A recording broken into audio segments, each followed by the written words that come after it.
Look at almost any major Indian skyline today. You'll see gleaming high-rises pushing into the clouds, dwarfing the dense, older neighborhoods sprawled out below. For decades, we've been told a very specific story about those towers. Everyone says real estate is the safest place to put your money. Property prices only go up. Land is strictly limited, so you need to buy right now before you're priced out forever. But when you look past the glossy brochures and the dinner party advice, you start to see something else. Right now, in major cities across the country, the exact conditions for a massive, wealth-destroying financial event are quietly assembling themselves in plain sight. In this environment, a residential floor plan often functions like a gold bar.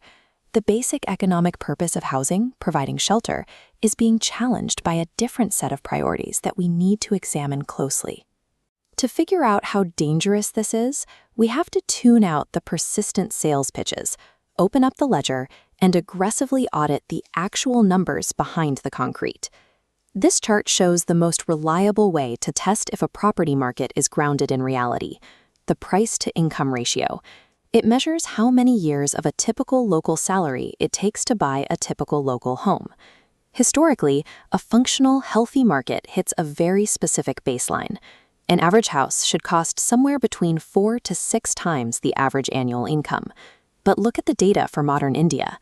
In Delhi and Bangalore, that ratio now exceeds 25 to 30. And in Mumbai today, the ratio has pushed past 50. Think about what that actually means in the physical world.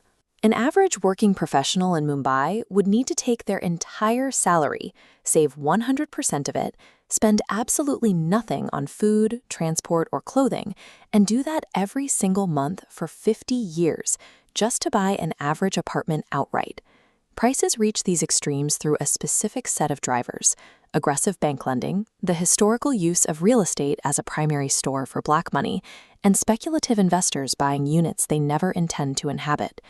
These numbers suggest the market is responding to those specific financial flows, speculation, and the movement of unregulated capital, rather than genuine human demand for shelter.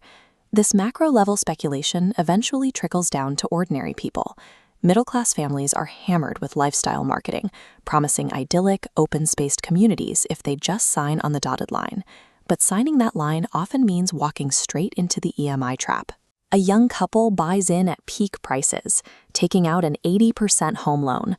The monthly payments seem manageable right up until the exact moment one of them loses a job or the interest rates jump, exposing an incredibly fragile foundation. Or consider the very common scenario where the developer simply halts construction. Hundreds of thousands of Indian families are currently stuck paying their heavy monthly EMI to the bank while simultaneously paying rent for the apartment they are actively living in, waiting 3 or 4 years for a set of keys. This graphic shows what happens even if you eventually sell. The standard math of "I bought at X and sold at Y" ignores the silent wealth killers. Property taxes, monthly maintenance, broker fees, and massive stamp duties relentlessly slice away your actual returns until many investors realize they barely kept up with inflation. Worse, real estate severely locks up your cash. You can sell a stock in seconds. Gold takes a few hours. But an apartment can sit on the market for months, and in a downturn, it becomes entirely unsellable right when you might need that capital the most.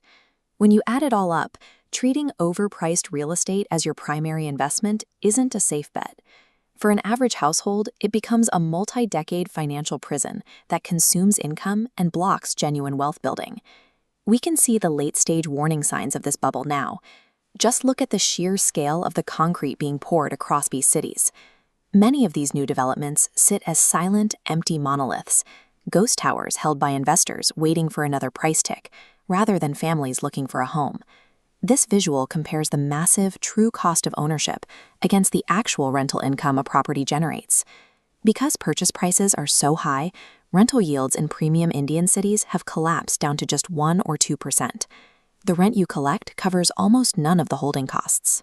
At the exact same time, developer debt is hitting historic highs, and young professionals, doing the math on those 50-year price-to-income ratios, are walking away, choosing to rent rather than stretch beyond their means. Moving forward requires a deeply calculated approach. Buying property only makes sense if you genuinely need a place to live, and you can comfortably afford the monthly payments on a single income, leaving a massive safety margin for life surprises.